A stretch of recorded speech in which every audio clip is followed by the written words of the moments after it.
चला आज आपण बनवणार आहोत कढी पकोडा।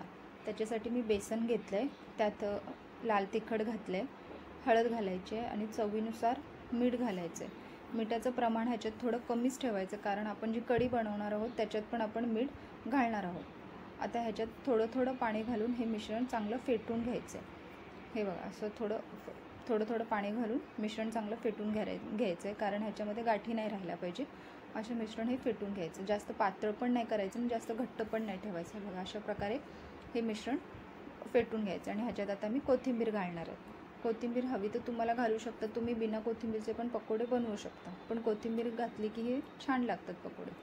आता कढीची तयारी करायची आहे। त्याच्यासाठी मी ताक घेतले, ताकामध्ये बेसन घातले।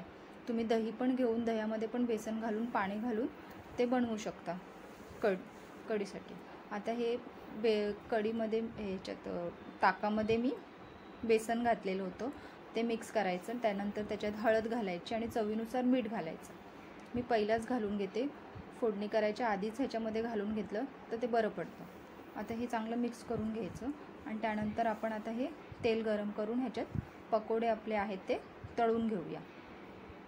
अशा प्रकारे चमच्यानेच पकोडे सोडून, तुम्ही हाताने पण सोडू शकता, चमच्यानेच असे पकोडे छोटे छोटे सोडून हे चांगले तळून घ्यायचे। खरपूस लाल रंगाचे होईपर्यंत तळून घ्यायचे। कढी पकोडा छान लागतो, काही तोंडी लावायला नसलं तर आपलं पकोडे पण आहेत, कढी पण आहे। आणि आता हे गरमीच्या सीझनमध्ये तर छानच लागते, कारण पचायला कढी खूप हलकी असते।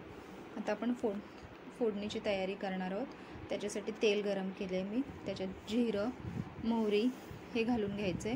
त्यानंतर लाल मिरच्या घालायच्या, सुक्या लाल मिरच्या असतात त्या घालायच्या, कढीपत्ता घालायचा आणि हिंग घालायचा। ही फोडणी आहे, ही चांगली पहिला तेलात परतवून घ्यायची।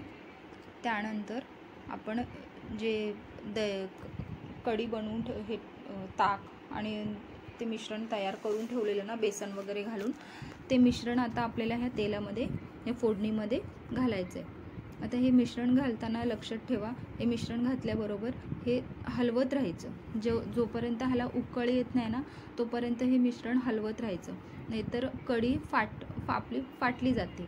हे असं उकळ येईपर्यंत चांगली हलवत राहिली ना की म्हणजे ही कढी फाटत नाही। आता बघा, ह्याला चांगली उकळ आलेली आहे आणि आता आपण जे पकोडे तळून ठेवलेले ना, ते पकोडे ह्याच्यात घालायचे अशा प्रकारे।